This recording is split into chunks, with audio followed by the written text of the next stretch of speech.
Hello and welcome on Sport Updates. I'm Adeniyi G. Shafe. Well, time to giving you updates concerning sporting activities across the globe. We're starting from Nigeria and scene, talking about athletics right now, under 18, under 20 athletic championship. AFN lists for the two athletes for African tournament. African tournament will be coming up in Ndola, Zambia, and right now Nigeria, Athletic Federation of Nigeria right now, they've actually shortlisted 42 athletes that will be competing in that competition, getting the best to represent Nigeria. This is a sport where we have a lot of strength in the past, and now we are getting it right again by putting the round peg in the round hole, and everything is going well. Checking out the fact that the technical director, Samuel Onikeku, working hard to make sure we get the best athletes to represent Nigeria over there in Ndola, Zambia. We can't wait to see what they'll be showcasing. 100 meters, 200 meters, relays, not forgetting long jump, high jump, discus, also shot put, all this put together for Athletic Federation of Nigeria. The battle line is drawn against all other African nations in this competition. Joining me in the studio, I have gentleman Emmanuel Fashemi. Good to have you on the show. Thanks for having me. I also have Noel Samson. Good to have you too. The pleasure is mine. Yes, I was just talking about that particular story. Fashemi, under 20, under 18 athletic championship, AFL list for the two athletes for this tournament. Big one for us. When it comes to athletics, right now in Africa, Nigeria is a force to be reckoned with over the years, and because we actually dwindle at some point, we blip at the point, but right now I think we are holding our rightful place when it comes to athletics in Africa and in the world at large. 42 athletes for this championship is a good one, and let's not forget that so many athletes that will be going, especially the silver medalists from the 100 meter and 200 meter. Right there at Delta State Asaba when the national festival came up, and it was from this same championship Favor Philly was actually discovered, the last edition, which happened in Cote d'Ivoire, where Nigeria actually came third behind the host, and South Africa were third after the whole event in Cote d'Ivoire. And this time around, Nigeria will be looking to actually better their standings from the last edition, probably coming first or second. But I believe with these 42 athletes that the AFN Nigeria Athletics Federation of Nigeria has presented are the best of the best. We saw the qualification series right there in Kaduna, and the last phase of qualification of selecting athletes was done in Asaba, where you have a better facilities to accommodate these guys, where the training went on, and it's just good. The 42 athletes, I know, will never disappoint Nigeria, will never disappoint themselves, will never disappoint the federation, because the federation has actually put in their best to see that the best athletes are going to represent us at Ndola, Zambia. Well, right now, when you look at athletics, like I said earlier, this is one of the most strong sports that Nigeria, aside football, we are very strong in athletics, even though we went down, but we're coming back. At least right now, as we speak, about 5 Nigerians have qualified for competition that will be coming up in Glasgow. And we also look at internationally, our athletes, especially the women, they are doing so well. Tobia Muson, Favor, all of them are really working hard. Rosemary, all of them. Not forgetting Ese Brume in long jump. But from the way it is, if you can get it right now from home, talking about these 42 athletes that have been picked, if they get to Ndola, able to at least get on the podium to win, it will also propel them to compete internationally, to give them that particular exposure, because some of them might not have even been out of Nigeria before. This could be an eye-opener for them. A lot of them have been out, but some of them, this is just the fourth time they are going out to compete, talking about continental. Yeah. Now, from continental, they can go intercontinental. Yes, from continental to intercontinental, yes, it's possible. Like you said, some of the athletes have never graced this big stage or in their career. Let me say their budding career, because they are under 18 and under 20. They are just coming up. But if you look at it critically, these athletes have what it takes to also dominate right there in Ndola. I just want them to, they should just go there, as in run, enjoy themselves on the track. They should put behind them, okay, we are competing with some of the best athletes in Africa. Name doesn't run on the track. Usain Bolt was a young man in 2002 at the World Youth Championship in 2002. That is where all started for Usain Bolt. Immediately after the World Championship in 2002, Usain Bolt became, just at the snap of the finger, Usain Bolt became the toast of athletics in the whole wide world.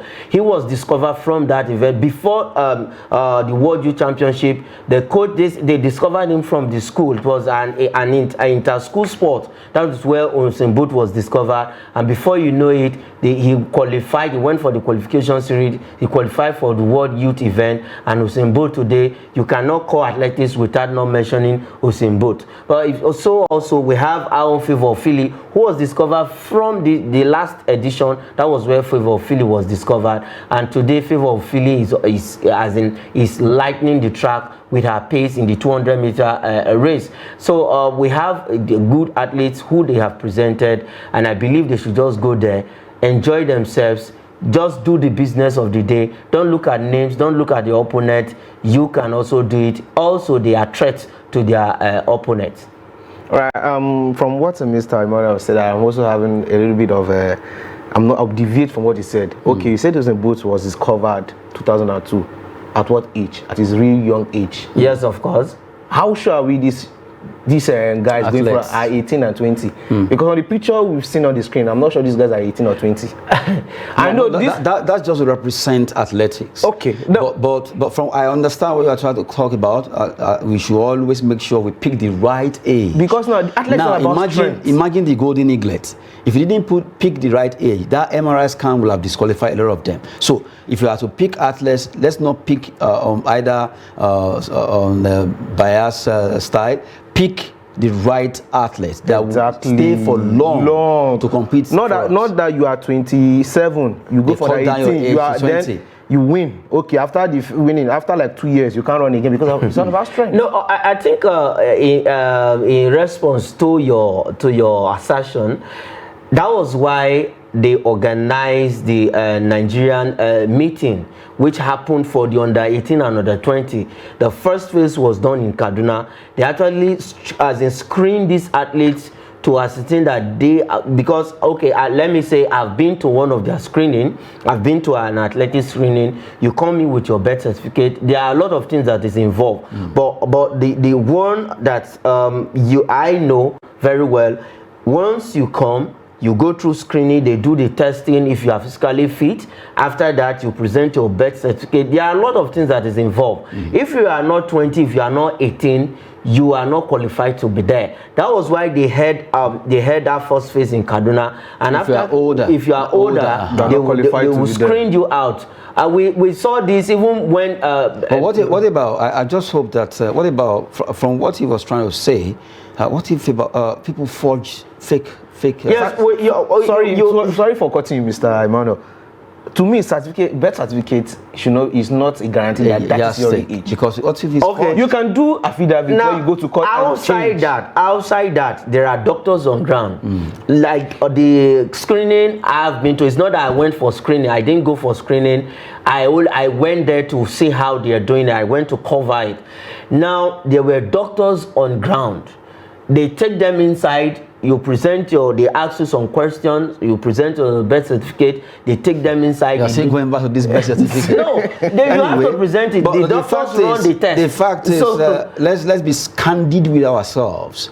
The fact that you said doctor take them inside, you don't even know what they do. I don't know what they do. I'm not there. The main thing you kept mentioning birth certificate, and what he is saying is the fact that birth certificate might not actually bring because we don't have proper record in this country. Yes. So the only thing we can use the MRI scan, magnetic resonance imaging, which to some extent, at least 80% sure that this athlete says I'm under 18, and when he's tested is 18. Maybe they shouldn't make it only for football. They should bring the MRI to athletics. Also, you understand? For us to have the those doctors we are using, are they robotic doctors? If I know you as a doctor, you come on. No, but if you look at it to an extent, I think the AFN because I saw the 42 names I saw there. I'm seeing a name of an athlete that has been. Come on, this. I'm not actually writing off AFN. No, they've done a good job. But I'm looking at some names I saw there. Are you sure these guys are under 20? How many years have I been hearing these names? No, okay. Like the lady who won the silver medalist. I can't recall her name right now. In Asaba during the National Sports Festival.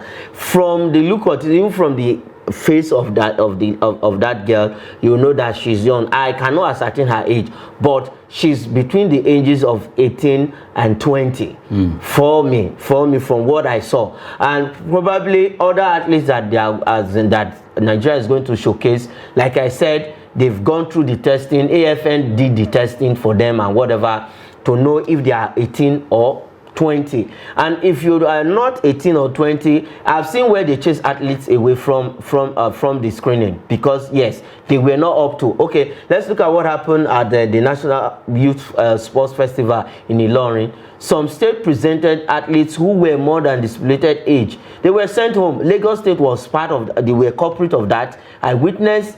And they have to chase a man who is a man, not even a boy, with beard, strong face, and he was chased away from the camp entirely. He was being escorted by the security men. I'm not saying there are no hanky-panky games, but to an extent, the AFN has tried. And if you look at our athletes that are going, even though we are going to have an overage in that 42 athletes that are going to be presented, it should not be. I'm not speaking for AFN. It shouldn't be more than what I'm saying from the look of things, more than 2 or 3. Now, my worry again is the fact that apart from the issue of age, what they consume, what they use for their body, because a lot of WADA now, World Anti-Doping Agency rules and regulation concerning what you consume or what you put on your body always go against Nigeria. If you remember when we went to the Olympic Games, a lot of things happened there just because we were not up to date in our information assessment. If WADA send you an email, you're supposed to be checking your email every time. The AFN now, they need to get someone. I don't know if they have. I think it's high time to follow up on issue of anti-doping, because that is killing our athletics. Apart from by the time you know it, they will get to international competitions. Athletes will be telling you they don't know that this thing has been banned. They don't know that this particular cream or this food I ate or this particular thing I swallowed has been banned, because they are not aware. But they need to know that, okay, these are the things. Currently, every time, whatever WADA has actually outlined, this thing is banned. Quickly let these athletes know so that, you know, there won't be any excuse. Quickly, to add to that, the last time it happened to Blessing Okagbare in the Olympics and whoever, I think I came out very hard on AFN, because it was negligence on their own part. The athletes also have their own fault, because as an athlete, you are supposed to check your email every time and follow this body daily. Go to their website. Go check if they always outline these are the banned substances. Don't take this, don't take this. And AFN also needs to do what is called the follow-up. AFN, I believe AFN have the database of all our athletes. So the follow-up now is left for the AFN, and on weekly basis, the AFN doctor, because they have a doctor who does all of this, should go around. I believe they have the capacity, they have the power, should go around on all these athletes, keep tabs on them. You can decide, okay, in a month, this athlete, maybe once in every month, these athletes come down for checking, or you say twice in a month. The matter is based on the capacity, their capabilities. These athletes should come down, or the doctor should go around these athletes, check them daily. Okay, have you taken this, or then update them? So because some of them, like you mentioned, ignorance. They say there's a saying, there's no ignorance in law. Now, if you take what you are not supposed to take, they will not listen to you that you don't know. You don't know is not a case with WADA. Once it happens, they believe that you took that substance deliberately. So at the end of the day, I think AFN needs to do more. Keep tabs on all of these athletes, and we won't have all this issue of anti-doping and whatever. We've been talking concerning the under-18, under-20 championship. That's athletics. Have been coming up in Ndola, Zambia. Nigeria, and that's Athletics Federation of Nigeria, AFN, presenting or listing 42 athletes that are representing us there. And we just have to look at some side that we need to work on. That has to do with doping. A lot of things needs to be done there, and also age. Don't want to athletes that will get there and things will actually turn against Nigeria. We've been looking at that right now. Let's turn to football, where just yesterday the NFF president Ibrahim Gusso inaugurated disciplinary committee charges members on fairness and diligence. They should be diligent and fair in their judgments. These are the set of disciplinary committee set up by the NFL president Ibrahim Gusso. Let's look at the list of this committee set up by NFL president Barrister Jude Obikwelu, that's the chairman. Barrister Abdurrahman, vice chairman. Barrister Queen Otarapo is the secretary of the disciplinary committee of the NFF. Pastor Wale Ademoyegun, Barrister Ibrahim Mukhtar, and you have Bello Galadima also making up the list of the NFL disciplinary committee lists that have been outlined by the NFL president, and right now they've been inaugurated. They are to be fair and be disciplined enough in running the affairs of the disciplinary committee of the NFF. From the way it is, we know that, of course, because they need to employ service of lawyers, but they are all barristers, they are all lawyers, so that, like he said, he charged them to be fair and they should be diligent in running the affairs that have been given to them. The duties given to them is make sure the clubs, whatever it is that has to do with Nigerian football, be fair and show diligence in passing your judgment. Don't be biased, just do it right. From what the new NFL president has been doing, it seems the guy has good intentions for the Nigeria Premier League, because he has been doing so different things, and this is one of the things that I've been saying about this disciplinary and committee. You should have them where you can be able to go. You can be able to go and play your matches and everyone to play without being fair, without being scared. And even though you know when your opponent misbehave, you have a committee that can deal with them. So I'm happy with the committee. A good one there, looking at the fact that the NFF disciplinary committee has been set up right now. At least we have 6 of them, all barristers, and Jude Obikwelu will be tinkering the tank of that particular committee and want to see them doing well. They should be fair enough in passing their judgment and also show diligence in their duties. Away from there, quickly, let's talk about Coppa Italia. Inter Milan will be playing against Juventus. A big one today at the San Siro, the one they call Giuseppe Meazza. Who wins this battle? The first leg ended 1-1. Both of them sharing the spot there, but right now they'll be fighting to finish tonight. Said that match just have to end with a winner. Inter Juventus. Tonight there must be a winner. If it happens that it ends on a 1-1 draw, then they will go to extra time, and then we'll have it straight to penalties if there is no winner.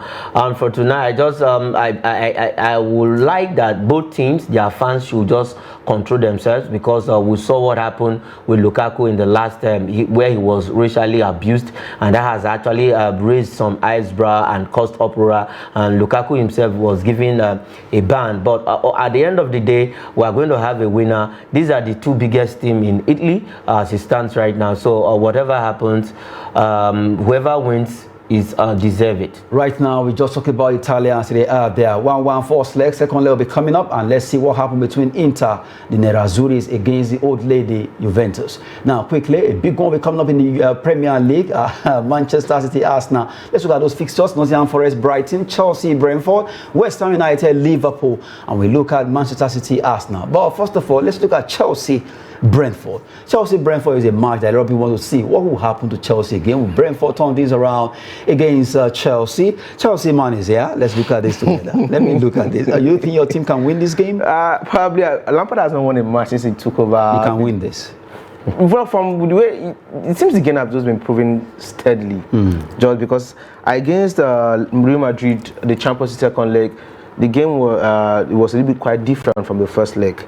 But the issue is that we still don't have a potent attack, and that is the problem. So who knows what will happen? At least we shouldn't consider any goal. If you can draw, it's going to be a good one. But I hope we win. You hope you guys win. Yes. Well, from the way it is, let me just leave you there, because if I to take this long, we'll leave the studio. West Ham, Liverpool. Emmanuel Fashemi. West Ham, Liverpool. Liverpool are back in playing what they know how to do best. But at the end of the day, I believe Liverpool is going to edge West Ham, but it's not going to be easy for Liverpool, because West Ham also, after that beautiful performance in Europe last week and over the weekend, they want to continue with brimming with a lot of confidence. Well, now let's go to the big one, Manchester City versus Arsenal. This match, some people are actually target the decider of the league, although Ateta is saying no, it's not a decider, we're just playing our game. Who do you see winning tonight? Let me come from Noel. It's a very tough match, but from actually I wouldn't use statistics or paperwork or present form to determine who wins the match, but I want Arsenal to win, to be frank. But Man City have much player in depth for them to win the match. But I say anybody that wins this match has won the league. Forget what Tata is saying. If Arsenal should win this match, they have won the Premier League. But remember, 5 points behind. Yeah, but this is because what do you call it? They have a game, another game outstanding to play. 2, yes, or 3. So if Arsenal can win, it's going to be another point to them. So. I don't know who's going to win, but well, big one for Arsenal. I think if they lost tonight, they let the league slip off their grasp. They will do themselves. That is what I will say. But at the end of the day, Pep Guardiola and Arteta have met 7 times. Arteta winning just once, and Pep Guardiola have beaten Arteta 6 good times.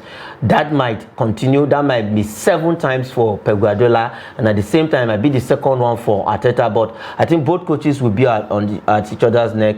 I'm not seeing a winning in this game tonight. It's going to be draw. draw. Probably end in a draw. For you, is draw. For Noel, is what? I'm so seeing. I want Arsenal to go. I'm seeing a draw or probably a win for Man City. They're kind of showing some fear. The way you're talking. I'm scared. I'm scared also too. Okay, we've been talking about the biggest match tonight between Man City and Arsenal. Big one for these two clubs. They are trailing themselves 5 points behind, but really anything can happen between the two. Arsenal, Mikel Arteta, Guardiola, Manchester City. Head-to-head, let's look at it. They've met several times when you come to the history of these two clubs. 48 times so far. 15 Man City, Arsenal 23. That is all in all, even before the Arteta or Guardiola of this world. Goal 70 for Arsenal, 57 for Man City. And if you look at clean sheets, 14 and 17 for Arsenal. Just to give you a tip of the head-to-head between the two teams, but this might not just come to play because tonight is a different ball game between the leading number 1, that's Arsenal, versus the second on the table, Manchester City, who